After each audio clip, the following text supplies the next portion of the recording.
मध्ये उपस्थित स्वागत करतो।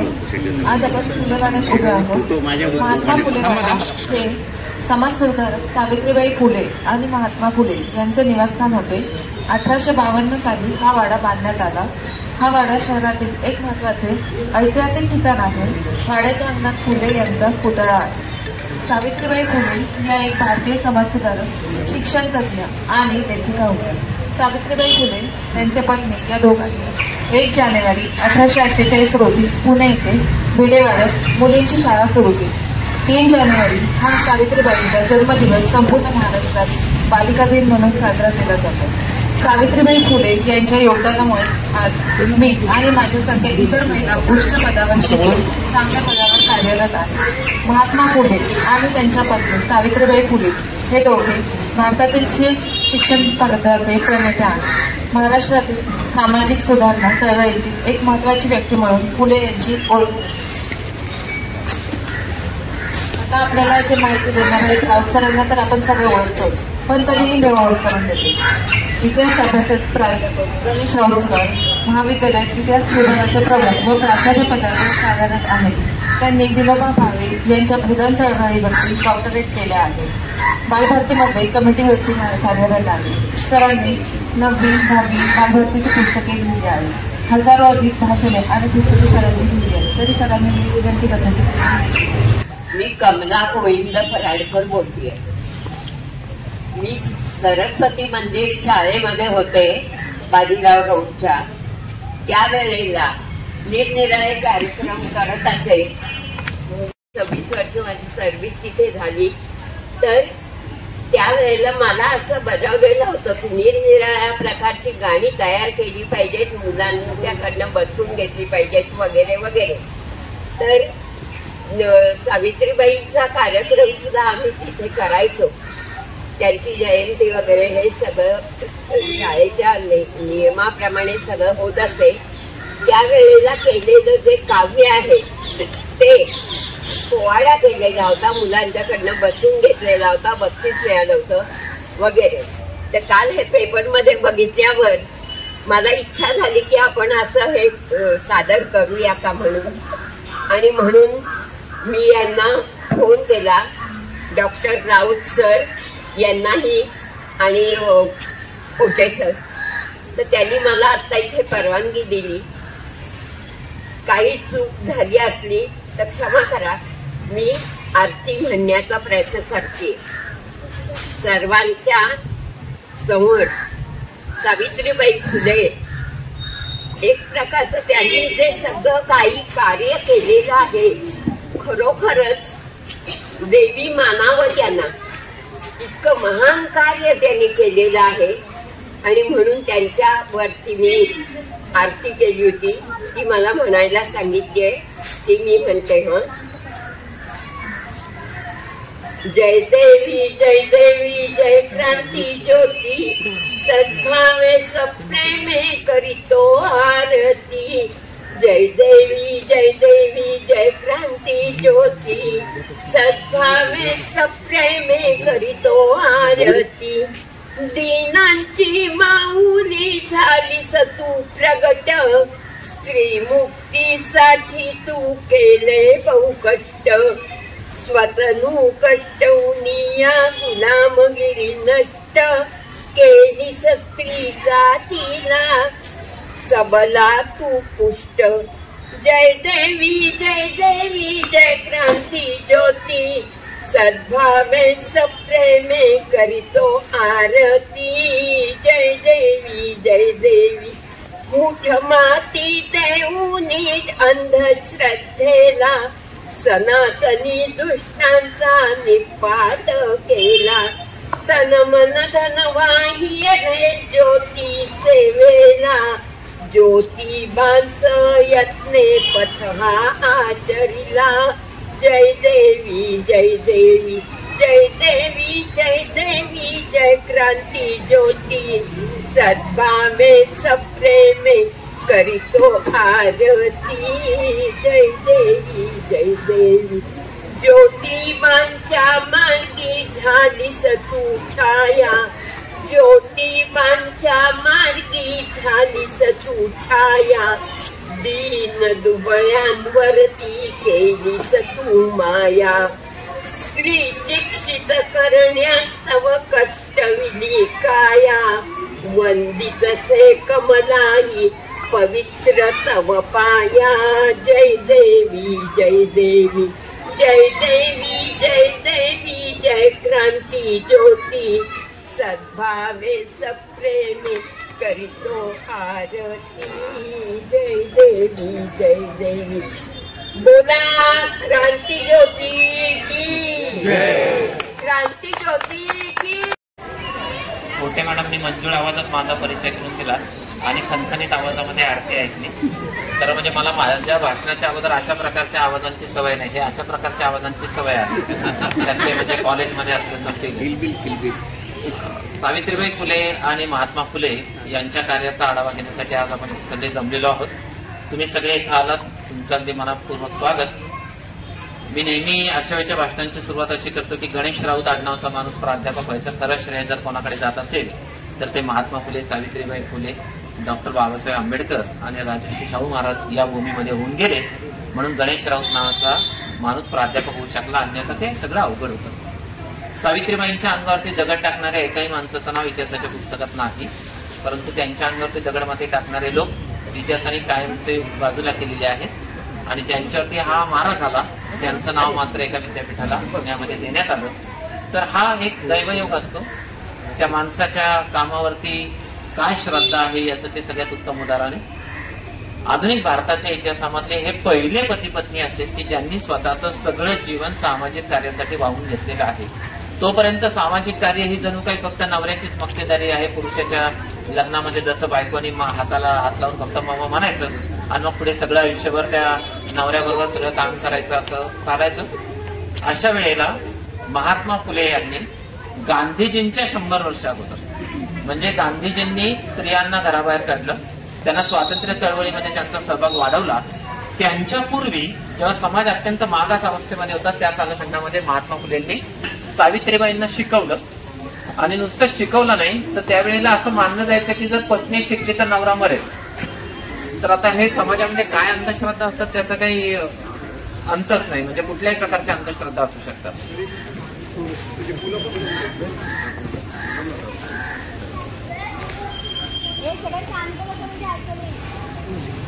यांच्या अंगावरती ऊन आलं की भाषण बंद केलं पाहिजे. मी सासवडला एकदा गेलो होतो, सकाळी शिवाजी महाराजांवरती माझं भाषण होतं. तर मी म्हटलं भाषणामध्ये शिवाजी महाराज कायम रयतेची काळजी घ्यायचे. त्यांनी सगळे 3000 मुलाशी आणून बसवलेली होती आणि मग कडेला जेव्हा 3 मुलं वरती ऊन आलं, म्हटलं पहिल्या मुलावरती ऊन पडलं की माझं भाषण संपेल. 42व्या मिनिटाला त्या पहिल्या मुलाच्या अंगावरती ऊन पडल्याबरोबर मग मी ते भाषण बंद केलं होतं. आज बहुतेक त्याच्या अगोदरच संपवावं लागेल.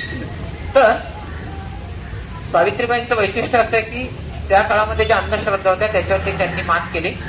इथे पर्वतीवरती कार्तिक स्वामींचं मंदिर आहे, तिथं अशी एक अंधश्रद्धा आहे की पुण्यामध्ये एकच दिवस सावित्रीबाईंच्या मंदिरामध्ये सोडतात. इथले एका कोर्टाचे न्यायाधीश माझे मित्र आहेत जटस कोर्टाच्या. मी त्यांना म्हटलं अहो तुमच्याकडे कोणी तक्रार करून आलं ना तर तुम्ही सरळ त्या स्त्रीला असं सांगा की कार्तिक स्वामीच्या मंदिरामध्ये भेट द्यायला जा. त्यात कार्तिक स्वामीच्या मंदिरामध्ये भेट द्यायला गेलं की तो दिवस सोडून जर गेला तर तो नवरा मरण पावतो असं त्या लोकांमध्ये एक अंधश्रद्धा आहे. तर मग तुम्हाला एकही केस चालवावी लागणार नाही, न्यायालयात एकही खटला जाणार नाही. त्या स्त्रीला फक्त सांगायचं की तुझ्या मंदिरात जाऊन ये, घटस्फोटाचा कायमचा प्रश्न सुटला. तर लोकांच्या मनामध्ये काय अंधश्रद्धा असतील असं सांगता यायचं नाही. पूर्वी मांजर आडवा गेलं तरी लोक परत 5 पावलं मागे जायचे. तर एकदा मी आणि माझे वडील रस्त्याने चाललेलो होतो, आम्हाला एक मांजर आडवा गेलं तर वडील माझे 5 पावलं मागे आल्यावर मी म्हटलं अहो दादा, खरं म्हणजे आपण तिला आडवे गेलोय तर तिचं काय व्हायचं, आज तिला बहुतेक बोका भेटणार नाही. वडिलांनी मला पाठमार उभं केला आणि त्यांच्या आवडत्या भागावरती खूप मला म्हणजे मऊ भागावरती मार दिला. चोराच्या मनात पोलीस स्टेशन इथं मारलंय. तर अशा प्रकारच्या अंधश्रद्धा समाजामध्ये असताना, नवरा मरणार असं सांगत असताना सुद्धा या सगळ्यावरती मात करून या दाम्पत्याने स्वतःला या सगळ्या समाजाच्या हितासाठी वाहून घेतलं, ही एक अत्यंत वेगळी गोष्ट आहे. तत्पूर्वीच्या कालखंडामध्ये 1818ला महाराष्ट्राच्या इतिहासामध्ये पेशवाई जेव्हा संपली तेव्हा पेशवाई संपत आली. त्याचं एक सगळ्यात महत्वाचं कारण असं होतं की ब्रिटिशांच्या कालखंडामध्ये त्यांची शस्त्रास्त्र आपल्यापेक्षा प्रगत होती. आणि त्यांची शस्त्रास्त्र प्रगत होती म्हणजे काय झालं तर आपण जेव्हा तलवारी, भाले आणि बंदुका घेऊन लढत होतो तेव्हा त्यांच्याकडे अद्यावत हत्यार होती, तोफा आणि सगळ्यात महत्वाचं जर काय असेल तर ते होतं इंग्रजांचं ऐक्य. आपला समाज जातीभेदांनी पोखरलेला, आपल्या समाजामध्ये सामाजिक ऐक्य नाही, त्यामुळे हा समाज हरणं यात विशेष काहीच नव्हतं. इतिहासाच्या प्रवाहामध्ये दोन भांडी जेव्हा एकमेकांवरती आढळतात तेव्हा मातीचं भांड फुटणारे ठरलेलंच आहे. त्यामुळे महात्मा फुले ही सगळी परिस्थिती पाहत होती आणि दुर्दैवानं आपल्याच एका मित्राच्या वरातीमध्ये गेलेले असताना त्यांना त्या वरातीतून बाहेर काढण्यात आलं अत्यंत अपमानास्पद रीतीनं. आणि मग असं लक्षात आलं की ही सगळी परिस्थिती मी बदलून टाकली पाहिजे. डॉक्टर बाबासाहेब आंबेडकरांच्या अंगावरती जेव्हा त्यांच्या हाताखालचा मनुष्याची फाईल फेकायचा तर तो खरं म्हणजे पदानं अत्यंत खालच्या दर्जावर असून सुद्धा अंगातला मास पहा किती. आणि मग डॉक्टर बाबासाहेबांनी असं ठरवलं की ही परिस्थिती बदलून टाकली पाहिजे. म्हणजे त्याला कामावरून काढणं हा उपाय नाहीये, तर ती परिस्थिती बदलून टाकणं हा उपाय. गांधीजींना डब्यातून बाहेर काढल्यानंतर गांधीजींच्या एका मनानं असा विचार केला की आपण काय केलं पाहिजे, आपण पळून आपल्या देशामध्ये गेलं पाहिजे. आणि दुसरं मन असं म्हणालं की नाही आपण इथेच थांबलं पाहिजे, परिस्थिती बदलली पाहिजे. आयुष्यामध्ये असा एक संजीवक क्षण येतो. महात्मा फुलेंना त्या वरातीतून अपमानास्पद रीतीने बाहेर पडल्यानंतर मनामध्ये दोन मनांचा कायम संवाद चाललेला असतो. एका मनामध्ये असा प्रश्न आला असणार की आपण हे सगळ्यातून निघून गेलं पाहिजे, आणि दुसऱ्या मनाने असं ठरवलं की आपण ही सगळी परिस्थिती बदलून टाकली पाहिजे. प्रत्येकाच्या आयुष्यामध्ये असे क्षण येतात, आपल्याला एक निर्णय घ्यावा लागतो. हा निर्णय ज्या क्षणी महात्मा फुलेंनी घेतला तो क्षण आधुनिक भारताच्या इतिहासातला एक अजरामर क्षण होता. कारण नेहमी क्रांती पहिल्यांदा एका व्यक्तीच्या डोक्यामध्ये येते, विचार एका व्यक्तीच्या डोक्यामध्ये येतो आणि मग त्याचं आचरण होतं. 1916-17 लोकमान्य टिळक अग्रलेख लिहित होते आणि आप्पाजी विष्णू किलकर्णी तो अग्रलेख लिहून घेत होते. आप्पाजींनी असं लिहिलं, टिळकांचा बोलण्याचा वेग वाढला आणि माझ्या मनामध्ये असं आलं, असं एखादं यंत्र तयार झालं पाहिजे. बळवंतराव म्हणजे टिळक बोलतायत, शब्द टाईप होत आहेत आणि ते शब्द पडद्यावरती दिसत आहेत आणि ते छापता येतात. आज आपण गुगलवरती व्हॉइस टायपिंग जे करतो ते स्वप्न 1916 एका मराठी माणसाने पाहिलं होतं. दुर्दैव एवढंच आपल्याला ते अस्तित्वामध्ये आणता आलं नाही. म्हणजे नुसतं स्वप्न बघून उपयोग नाही, ते स्वप्न अस्तित्वात आणावं लागतं. ते स्वप्न अस्तित्वात आणण्याचं जर सगळ्यात महत्वाचं काम कोणी केलं असेल तर ते महात्मा फुलेंनी केलं. आणि मग पुढे त्यांचं लग्न झाल्यानंतर आपल्या पत्नीला त्यांनी शिकवायला सुरुवात केली. पुढे आपल्या सगळ्यांना ही कथा माहिती असते की वडिलांनी त्याला विरोध केल्यानंतर त्यांनी असं सांगितलं की मी माझ्या पत्नीला शिकवणारच, याच्यातून मी माघार घेणार नाही. याच वेळेला आपण हेही खूप लक्षात घेतलं पाहिजे की या सगळ्या प्रतिकूल परिस्थितीला अंधश्रद्धांना तोंड देऊन सावित्रीबाईंना सुद्धा मनातून असं वाटलं की नाही आपण हे काम केलंच पाहिजे. जसं महात्मा फुलेंचं मोठेपणे की त्यांनी आपल्या पत्नीला शिकवायला सुरुवात केली, त्याचबरोबर हेही आपल्याला कळलं पाहिजे सावित्रीबाईंचंही मोठेपणे की त्यांना असंही कळलं आपण हे सगळं शिकलं पाहिजे. आणि म्हणून त्यांनी पुढे आपल्या काव्यामध्ये असं लिहून ठेवलेलं आहे की जर आपल्याला या सगळ्या प्रतिकूल परिस्थितीवरती मात करायची असेल तर सगळ्यात महत्वाचा मार्ग जर कुठला असेल तर तो शिक्षण आहे. शिक्षणाची एक गंमत असते नेहमी, शिक्षणानं अनेक माणसं साक्षर होतात. साक्षर शब्द उलटा केला की त्याचा राक्षस होतो. अलीकडे आपण ज्या सगळ्या बातम्या वाचत असतो पेपरमध्ये ते पाहिल्यानंतर सगळ्यात जास्त आता व्हाईट कॉलरचे लोक जे गुन्हे करतायत ते पाहिल्यानंतर काही लोकांना पश्चाताप होत असेल. तर सरस माणूस शिक्षणातून तयार झाला पाहिजे. मग महात्मा फुले आपल्या पत्नीला घेऊन नगरला गेले. त्या कालखंडामध्ये लोक आपल्या पत्नीला घेऊन तीर्थयात्रांवरती जायचे. महात्मा फुलेंनी आधुनिक महाराष्ट्राच्या इतिहासामध्ये जर कुठली तीर्थयात्रा केली असेल तर ती शिक्षणाची तीर्थयात्रा केली. नगरमध्ये शिक्षणाचे प्रयोग होतात हे कळल्याबरोबर महात्मा फुले आपल्या पत्नीला घेऊन नगरला गेले, आपल्या सहकार्यांना घेऊन नगरला गेले. नगरमध्ये काय चाललंय ते त्यांनी पाहिलं, पुण्यामध्ये त्यांनी पाहिलं. अशा वेळेला आपले सगळे समविचारी सहकारी एकत्र आणून त्यांच्याबरोबर चर्चा विनिमय चालू होता. त्या कालखंडामध्ये स्त्रीनं दुसऱ्या परपुरुषाशी बोलणं हे अधिकच अवघड असायचं. माझ्या वेळेला फर्ग्युसन कॉलेजमध्ये मी इथं उभा मुलगी तिथं उभी असायची आणि आम्ही दोघं एकमेकांना आहो जाऊ म्हणायचं. आता मी जेव्हा नदी किनाऱ्याने जातो तेव्हा काळ किती पुढे गेलेला आहे ते लक्षात येतं. अशा कालखंडामध्ये महात्मा फुले आणि त्यांची पत्नी आपल्या समवयस्क लोकांशी, आपल्या समविचारी लोकांशी बोलतायत, चर्चा करतायत आणि हा समाज जर प्रगती पथावरती न्यायचा असेल तर काय मार्ग आपण शोधला पाहिजे. अशा वेळेला एकच मार्ग महत्वाचा होता की तो म्हणजे विद्या हेच सगळ्यात महत्वाचं हत्यार आहे. हे कळणं खूप महत्वाचं. वासुदेव बळवंत फडकेंनी इंग्रजांविरुद्ध उठाव केला आणि त्यांच्यानंतर असं लक्षात आलं, वैफल्य आलं त्यांना की आपण इंग्रजांविरुद्ध लढूच शकत नाही. महात्मा फुलेंकडे लोक गेले आणि त्यांनी सांगितलं की या इंग्रजांच्या विरुद्ध लढायचं असेल तर सगळ्यात महत्वाची गोष्ट कुठली आहे तर ती म्हणजे आपण सगळ्यात महत्वाचं काम केलं पाहिजे, इंग्रजी विद्येने त्यांच्याशी लढलं पाहिजे.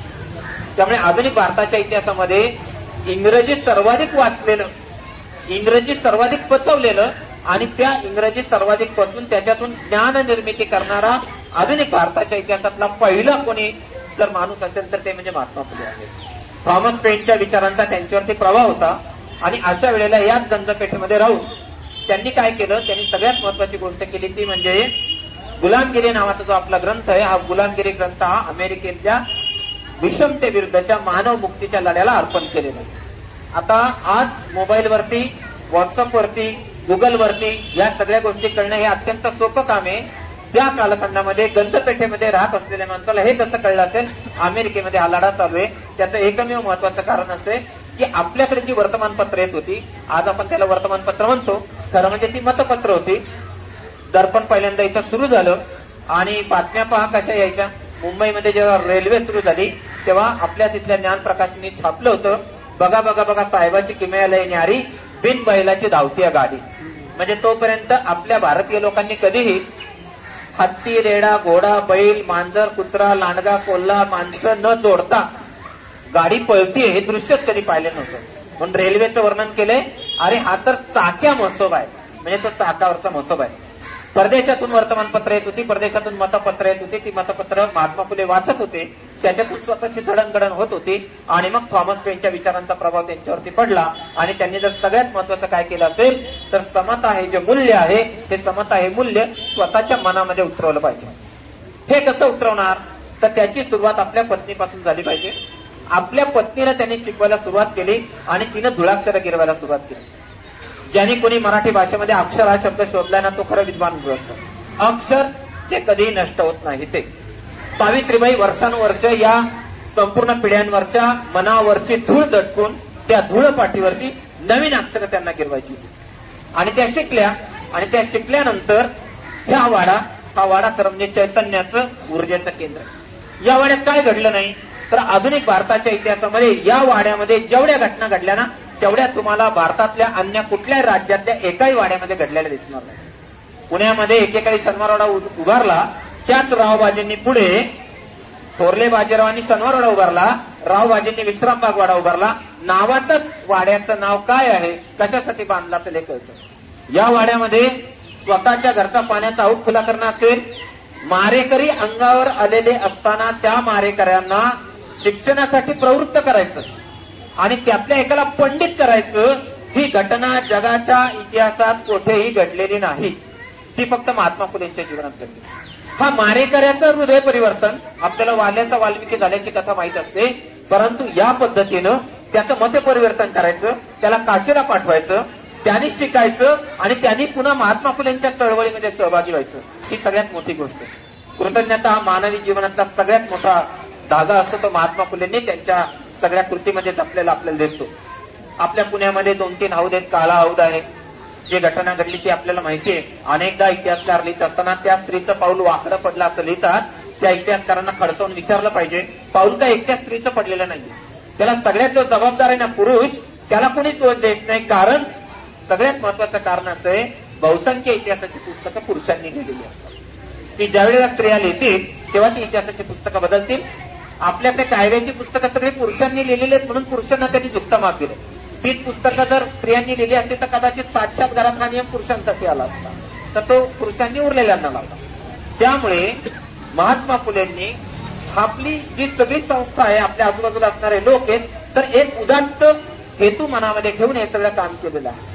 मग सावित्रीबाईंच्या लक्षात आल्यानंतर त्यांनी आपले सगळं जे काम आहे, आपली सगळी ताकद त्या पाठीमागे लावली आणि भिडेवाड्यामध्ये पहिली शाळा सुरू झाली. अनेकदा लोक ब्राह्मण आणि ब्राह्मणेतर चळवळ, ब्राह्मण आणि ब्राह्मणी याच्यामध्ये गल्लत करतात. महात्मा फुलेंचे महत्वाचे सहकारी ब्राह्मण होते, काही शंका नाही. त्यांचा विरोध हा ब्राह्मण्याला होता, ब्राह्मणांना नाही, म्हणून त्यांचे सुरुवातीचे सहकारी ब्राह्मणही त्या चळवळीमध्ये आहे. नाहीतर भिडेवाड्यासारख्या जागेमध्ये, स्वतःच्या जागेमध्ये अशा प्रकारची शाळा सुरू करून देण्यासाठी स्वतःच्याही मनाचा एक मोठेपणा लागतो. भिडेंनाही विरोध झाला होता. जागा देण्याबद्दल या समाजामध्ये त्यांनाही शिव्या खाव्या लागलेल्या होत्या.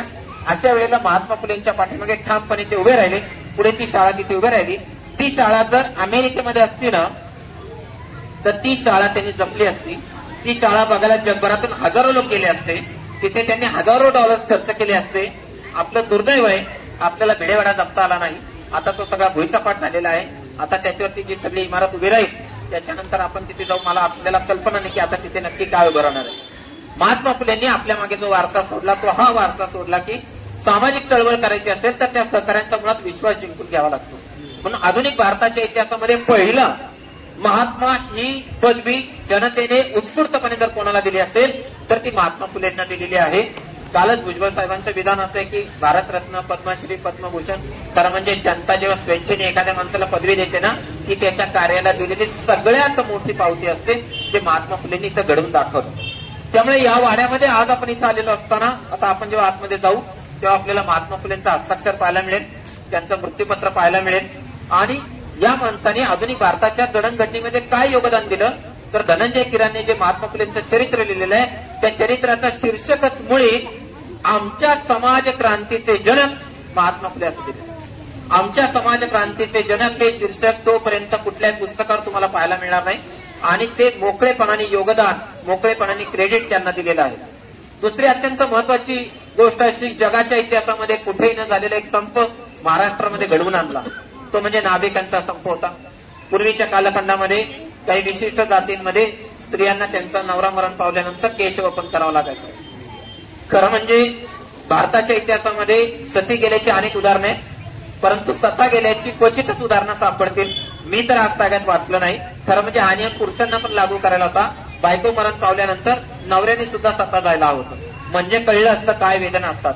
राजाराम मोहन राव यांनी वर्णन करून ठेवलंय सतीची चाल म्हणजे काय असायचं तर त्या संपूर्ण चिता रचली जायची, त्या स्त्रीच्या मांडीवरती डोकं ठेवलं जायचं त्याचं आणि आग लावून द्यायची. ती स्त्री पळून जाऊ नये म्हणून त्या चितेच्या आजूबाजूला लांब लांब बांबू घेतलेले लोक उभे असायचे. त्या स्त्रीने जर पळायचा प्रयत्न केला तर तिला पुन्हा चितेत ढकलायचे. तिच्या किंकाळ्या आजूबाजूला ऐकू जाऊ नयेत म्हणून तिच्या अवतीभोवती सगळी वाद्य वाजवायला सुरुवात करायचे आणि मग त्यांनी त्या सगळ्याचं ग्लोरिफिकेशन केलं आणि सवाद्य मिरवणूक काढतोय आणि असं दाखवलं. प्रत्यक्षामध्ये हे खरं म्हणजे जिवंतपणी मरण काय असतं याची ती अनुभूती होती. काही वेळा तर त्या स्त्रीला पूर्णपणे इथपर्यंत गाडायचे, श्वासही घ्यायचे, त्याच्यावरती ती चित्र रचली जायची आणि त्या जिवंतपणीच्या नरक यातना म्हणजे काय असतात असं ते दिसतं. बंगालच्या इतिहासाचा मी राजाराम मोहन राव यांचा अभ्यास करत होतो. माझ्या वाचनात कुठेही स्त्री मरण पावल्यानंतर नवरा मरण पावला त्यांनी सतीमध्ये उडी घेतली, त्यांनी आता बायकोच्या मृत्यूनंतर लगेचच हाय खाल्ली आणि तो लगेच गेला असं एकही उदाहरण मी तरी वाचलं नाही. तुमच्या कोणाच्या वाचनात आलं तर मला द्या, पुढच्या वेळच्या भाषणांमध्ये मी तो मुद्दा बदलेल. इथे ही जी केशवपनाची चाल आहे ती केशवपनाची चाल बंद कशी करायची हा सगळ्यात महत्वाचा मुद्दा होता. तोपर्यंत महात्मा फुलेंनी, सावित्रीबाई फुलेंनी असं ठरवलं की या प्रश्नाच्या मुळापर्यंत जायचं असेल तर हे काम करणाऱ्या लोकांना आपल्या बरोबर घेतलं पाहिजे. आता त्या दोन गोष्टी खूप महत्वाच्या लक्षात घेतल्या पाहिजे की त्यांनी जेव्हा पुरोहिताशिवाय लग्न, मध्यस्थाशिवाय लग्न असं जेव्हा सुरू केलं तेव्हा काही लोकांनी कोर्टामध्ये केसेस दाखल केल्या होत्या. का तर आमचं उत्पन्न बुडते, आमच्या उत्पन्नाचं जर बुडत असेल तर आम्हाला आमचं उत्पन्न मिळालं पाहिजे अशा कोर्टामध्ये केसेस सुरू झाल्या. मग लोकांनी काय केलं तर महात्मा फुलेंनी हे सगळे मध्यस्थ बाजूला करून महात्मा फुलेंच्या सत्यशोधक पद्धतीची विवाह पद्धती सुरू केली. सत्यशोधक पद्धतीची विवाह पद्धती सुरू झाल्यानंतर ती अत्यंत कमी खर्चामध्ये होती आणि नवरा बायकोची संमती हा सगळ्यात महत्वाचा भाग होता. आंतरजातीय विवाहाला सुरुवात झाली. खरं म्हणजे आपल्याकडे आंतरजातीय विवाहाचा खूप मोठा इतिहासाचा दाखला आहे. आपण मध्ये मध्ये सगळं कसं विसरत जातो. जगाच्या इतिहासातला पहिला आंतरधर्मीय, पहिला आंतरजातीय, पहिला आंतरराष्ट्रीय विवाह जर कुठे झाला असेल कुठल्या देशामध्ये तर तो भारतामध्ये झाला. चंद्रगुप्त मौर्य यांनी सेल्युकस निकेटरची जी मुलगी हेलन तिच्या बरोबर लग्न केलं आणि तिथपासून आपल्यापर्यंत ते चालत आलेलं होतं. मधल्या कालखंडामध्ये हे विसरलो. खरं म्हणजे माझं लग्न झाल्यानंतर माझ्या वाचनात चंद्रगुप्त मौर्याचा हा उल्लेख आला, अन्यथा इतिहास वेगळा झाला असता. सांगायचा मुख्य मुद्दा असा की ह्या सगळ्या नाभिकांची एक सभा घेतली त्यांनी आणि त्या सगळ्यांना असं सांगितलं की आपण कुठलं काम करतोय आणि मग त्यांच्या लक्षात आलं की त्या कामाला नकार दिला. जगाच्या इतिहासामध्ये आमचं उत्पन्नाचा मार्ग तुम्ही बंद करा, आम्हाला हे आर्थिक उत्पन्न नको, अशी भूमिका जर कुठल्या कामगारांनी घेतली असेल तर ती महाराष्ट्रातल्या लोकांनी घेतली. आणि त्या सगळ्या लोकांचं हृदय परिवर्तन, मत परिवर्तन करायचं काम जर कोणी केलं असेल तर ते महात्मा फुलेंनी केलं, सावित्रीबाई फुलेंनी केलं. आज ही गोष्ट मी तुम्हाला खूप सहजपणे सांगतोय, तुम्ही ती खूप सहजपणे ऐकताय, परंतु त्या प्रकारचं केशवपन करत असताना त्या स्त्रियांना होणारा त्रास असेल. केशवपन करणाऱ्या माणसाचा स्पर्श स्वतःच्या डोक्याला होऊ द्यायचा, नवरा गेल्यानंतर अशा प्रकारच्या अत्यंत प्रतिकूल गोष्टीला तोंड देणं ही साधी गोष्ट नव्हती. त्या कालखंडामध्ये सावित्रीबाई फुलेंनी हे केलं. एवढंच नव्हे तर आजही दुसऱ्याचं मूल सांभाळणे भयंकर अवघड गोष्ट असते. अशा वेळेला स्वतःच्या घराबाहेर पाठी लावायची की तुमचं जन्माला आलेलं मूल इथं सांभाळलं जाईल. ज्या मुलाचे आईवडील कोण माहित नाही, आईवडील अशी टोपलीमध्ये मुलं ठेवून जाणार आहेत. आजही मला ते दिवस आठवतात. मी लहानपणी राजा नंदराजगिरीची शाळेमध्ये जात असताना आमच्या इथं तो दारूवाला पूल होता. तिथे कधी कधी असं वरून पाहिलं की टोपलीमध्ये असं एक अर्भक ठेवलेलं असायचं 1-2 दिवसाचं, आणि ते रडत असायचं. त्याचा तो टॅहा वरून जाणाऱ्या कोणालाही ऐकू यायचा. आणि दुसऱ्या दिवशी पेपरमध्ये काही वेळा बातमी छापून यायची, कुत्र्यांनी अर्भकावर हल्ला केला आणि ते अर्भक मृत्युमुखी पावलं. आता ज्या माऊलीने ते सोडलं असेल तिला किती त्रास होत असेल. ज्या वडिलांचा पत्ता नाही, अशा वेळेला स्वतःच्या घरावरती पाठी लावायची. कोणीतरी रात्रीच्या अंधारात येणार, आपलं बाळ तिथं ठेवून जाणार. त्या सर्व मुलांना सांभाळणं हे सोपं काम नाही. आपलीच मुलं सांभाळणं भयंकर अवघड होत जातं पुढे पुढे. मुलंही म्हणतात तुम्हाला काही कळत नव्हतं का, पालकांनी वाटतं कुठून यांना जन्म दिला. अशा कालखंडामध्ये अशी सगळी टाकून दिलेल्या मुलांना सांभाळणं याला एक प्रचंड मोठं मन लागतं. लोक उगाचच कोणाला तरी महात्मा पदवी देत नाही. जेव्हा अन्य भूषण पुरस्कार मिळवण्यासाठी मागे लागावं लागतं, अशा कालखंडामध्ये महात्मा फुलेंनी हे सगळं केलेलं आहे. व्यावसायिक म्हणून तर त्यांनी ज्या ज्या क्षेत्रांमध्ये गेले त्या त्या क्षेत्रामध्ये स्वतःचा त्यांनी ठसा उमटवलाच. पुण्यामध्ये वेगवेगळ्या प्रकारच्या अशा शाळा काढल्यानंतर विश्रामबाग वाड्यामध्ये त्या सगळ्या मुलींची पहिल्यांदा परीक्षा झाली. तर विश्रामबाग वाड्यामध्ये परीक्षा बघायला पुण्यातले 3000 लोक हजर होते. आणि ते गंमत बघायला आले होते की या सगळ्या मुलींची परीक्षा चालते कशी. इंग्रज लोकांना खाली जमिनीवरती मांडी घालून बसता येत नव्हतं म्हणून त्यांच्यासाठी सोफे आणून ठेवले होते, खुर्च्या ठेवल्या होत्या. आणि त्या मुली भाषण द्यायला उभ्या राहिल्या. गव्हर्नरच्या पत्नीच्या हस्ते बक्षीस समारंभ होता. त्या समारंभामध्ये इयत्ता 3री मध्ये इंग्लिश मधून अप्रतिम भाषण करणाऱ्या एका मुलीला बक्षीस देण्यात आलं. तिला खाऊ देण्यात आला आणि तिला कपडे देण्यात आले. ती मुलगी असं म्हणाली, मी एक लेख लिहिला होता की त्याच्यामध्ये आधुनिक भारताच्या इतिहासाला वळण देणारे कुठले क्षण आहे, त्यात त्या मुलीचं भाषण असा क्षण आहे. दुर्दैवाची गोष्ट अशी, त्या मुलीचं नाव त्या दिवशी कुणी गॅझेटियर मध्ये नाही लिहिलेलं आणि तिथल्या वृत्तांतामध्ये लिहिलं नाही. ती मुलगी अत्यंत धाडसानं म्हणाली, माझी अशी तुम्हाला सगळ्यांना विनंती आहे, बक्षीस म्हणून खाऊ देऊ नका, कपडे देऊ नका, काही देणारच असाल तर आमच्या शाळेला तुम्ही ग्रंथालय द्या. ती मुलगी सावित्रीबाईंची विद्यार्थिनी होती. विद्यार्थिनी जर अशी मागणी करत असेल तर शिक्षिका काय असेल. म्हणून आधुनिक भारताच्या इतिहासातली पहिली स्त्री शिक्षिका, पहिली ग्रंथपाल आणि पहिल्या मुख्याध्यापिका हे सगळे सन्मान सावित्रीबाईंकडे जातात. ग्रंथपालांची अत्यंत गरज आहे. काही राष्ट्रांमधले बाहेरचे ग्रंथपाल हे ग्रंथावरच्या पालीसारखे वागतात. मला माझ्या आयुष्यामध्ये खूप चांगले ग्रंथपाल मिळाले. नाहीतर अनेक ग्रंथपाल पुस्तकं कपाटामध्येच पडून राहू द्यात, ती धुळीने भरली तरी चालेल, त्याला कसर लागली तरी चालेल, त्याला वाळवी लागली तरी चालेल. अशा अत्यंत प्रतिकूल अवस्थेमध्ये ग्रंथपाल हा आपल्यासाठी ज्ञानाची कवाडं खुली करतो. आणि सगळ्या जगभरातल्या महत्वाच्या क्रांती ज्या उदयाला आल्या त्या पहिल्या पुस्तकातून आल्या. लोक वाचायला लागले. फ्रेंच राज्यक्रांती ती कोशांमधून झाली असं म्हटलं जातं. तर कोणाच्या तरी मनामध्ये पहिला बदलाचा विचार येतो. सावित्रीबाईंनी हे सगळी पाहिली, परिस्थिती पाहिली. मग सत्यशोधक समाजाच्या पद्धतीचे विवाह असतील. आणि सगळ्यात महत्वाचं, आजही एखाद्या राजकीय पक्षाचं किंवा सामाजिक सुधारणा पक्षाचं नेतृत्व स्त्रियांच्या हाती देणं खूप अवघड आहे. आपल्याकडे परिस्थिती बदलली आणि आशिया खंडामध्ये श्रीलंकेनंतर पहिलं स्त्रीचं पंतप्रधान पद आपल्या देशामध्ये आलं. अमेरिकेमध्ये अजूनही स्त्री राष्ट्राध्यक्ष झालेली नाही. अशा वेळेला सत्यशोधक समाजात तत्कालीन कालखंडामध्ये प्रार्थना समाज असेल, आर्य समाज असेल, ब्राह्मण समाज असेल, यातल्या कुठल्याही समाजाचं अध्यक्षपद तत्कालीन कालखंडामध्ये स्त्रीनं भूषवलेलं नाही भारतीय पातळीवरती.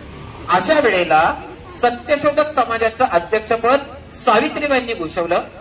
महात्मा फुलेंच्या नंतर सत्यशोधक समाजाला एक अत्यंत महत्वाची कामगिरी करायला भाग पाडलं आणि संपूर्ण सत्यशोधक समाजाची धुरा स्वतःच्या अंगावरती सांभाळली. आजही जर सगळ्यात महत्वाचं काम कुठे झालं असेल तर विदर्भामध्ये अनेक दुर्मिळ साहित्य हळूहळू पुढे येतंय. आणि महात्मा फुले गेल्यानंतर वर्षाच्या त्यांचं चरित्र प्रसिद्ध झालं. त्यांच्या अनुयायांनी पोथ्या सिद्ध केल्या आणि समाजाला क्रांतीचा नवीन विचार दिला. हे सगळं कशातून झालं? हे सगळं सावित्रीबाईंनी केलेलं काम. म्हणजे नवऱ्याच्या मृत्यूनंतर त्या अजिबातच थांबल्या नाहीत, उलट त्या अधिक वेगानं कार्यप्रवृत्त झाल्या. प्लेगच्या संदर्भामध्ये चाफेकरांचा उल्लेख नेहमी येतो. याच प्लेगच्या संदर्भामध्ये सगळ्यात पहिलं महत्वाचं काम जर कोणी केलं असेल तर ते सावित्रीबाईंनी केलं. प्लेगची साथ आलेली असताना, इथे दुष्काळ असताना अन्य छत्र उघडली. 3-3 हजार लोकांना भाकऱ्या रोज केल्या जायच्या. हडपसरवरून पाठुंबळीवरती एका मुलाला त्या घेऊन येत असताना त्यांच्या मुलाने त्यांना सांगितलं होतं की प्लेगच्या साथीमध्ये परिस्थिती काय होते, मरे एक त्याचा दुजा शोक वाहे, अकस्मात तोही पुढे जात आहे. कोरोनाच्या कालखंडामध्ये आपण अनुभवलं कोणीच कोणाला ओळख द्यायला तयार नव्हतं. शेजारच्या घरामध्ये जायची परिस्थिती अवघड होती. एकाच घरातली सगळी माणसं आपल्या तोंडाला मास्क बांधून एकमेकांविषयी साशंक झालेली होती. प्लेग तर काय करायचा, प्लेग उंदीर चावले की प्लेग व्हायचा. प्लेग ही सुद्धा जगाला चीनचीच देणगी. आपल्या देशामध्ये प्लेग जो आला तो चीन मधून बाहेर पडला, तो हाँगकाँगला आला, बंदरातून आपल्या देशामध्ये आला. काखेमध्ये गाठ यायची. जे लोक वैकुंठावरती त्याला पोचवायला जायचे ते घरी परत येईपर्यंत त्यांनाही काखेमध्ये गाठ आलेली असायची. तेही लोक मरण पावायचे. मरे एक त्याचा दुजा शोक वाहे, अकस्मात तोही पुढे जात आहे. अशी परिस्थिती असताना प्लेगची कुठली पर्वा न करता त्यांनी त्या विद्यार्थ्याला आपल्या पाठवणीवरती नेलं. त्यांनाही स्वतःलाही प्लेग झाला आणि त्याच्यामध्ये त्यांनी अखेरचा श्वास घेतला. खरं म्हणजे उपदेश करणं खूप सोपं असतं. अशा प्रकारे आज 100-150 वर्षांनी हे सगळं सांगणं खूप सोपं आहे. परंतु या अत्यंत प्रतिकूल परिस्थितीमध्ये या दाम्पत्याने जे काम केलं ते अत्यंत महत्वाचं आहे. आणखी एक महत्वाची घटना म्हणजे इथे पाण्याचा आड होता आणि तो समाजातल्या सर्व लोकांसाठी खुला करणे त्या कालखंडामध्ये अवघड होतं. आजही समाज त्याच्यापासून फारसा दूर झालेला नाही. गावागावांमध्ये अजूनही बाहेर आपल्याकडे कोणी आलं तर त्याच्यासाठी भांडी वेगळी ठेवायची पद्धती होती. मी एकदा माझ्या एका मित्राच्या घरी गेलो तर मला माहितच नव्हतं. मी पहिल्यांदा गेलो तर त्यांनी काय केलं, मला घरातल्या बाहेरच्याच खोलीत बसवलं. दुसऱ्या वेळेला गेलो तर माझ्यासाठी चहाची वेगळीच भांडी आणली होती. मग माझ्या लक्षात आलं यांना धडा शिकवला पाहिजे. तिसऱ्या वेळेला मी गेल्यानंतर त्यांच्या अख्ख्या घरात फेरी मारली, सगळ्या घराला सगळ्या बाजूनी हात लावून आलो. मग मला असं कळलं त्यांनी घर धुतलंय. पुढच्या वेळेला मी बेडरूमला हात लावून आलो. म्हटलं आता बेडचं आणि काय करतात बघूयात. आज 21व्या शतकामध्ये सुद्धा माणसांची अशी स्थिती बदललेली नाही. अशा वेळेला जेव्हा काल मागे जाईल, 100-150 वर्षापूर्वीची काय परिस्थिती असेल तो सगळा भाग जर कुठे पाहायला मिळत असेल तर तो इथे पाहायला मिळतो. त्यामुळे धनंजय किरांचं पुस्तक आपण वाचलं पाहिजे. फुलेंवरचा चित्रपट आला होता. कल्याण तावरे सर इथं बसलेले आहेत. त्यांनी मला त्या चित्रपटाला नेलेलं होतं. लाज वाटावी असं दृश्य होतं. आम्ही अख्ख्या थिएटरमध्ये अगदी मोजकी माणसं होतो. उरलेल्या सिनेमांना किती गर्दी होते आपल्याला कल्पना आहे. बाहुबलीला शेकडो लोक जात आहेत, पुष्पाला शेकडो लोक जात आहेत. डोक्यात काय प्रकाश पडला माहित नाही. अशा वेळेला तावरे साहेब आवर्जून आम्हाला त्या सिनेमाला घेऊन गेले.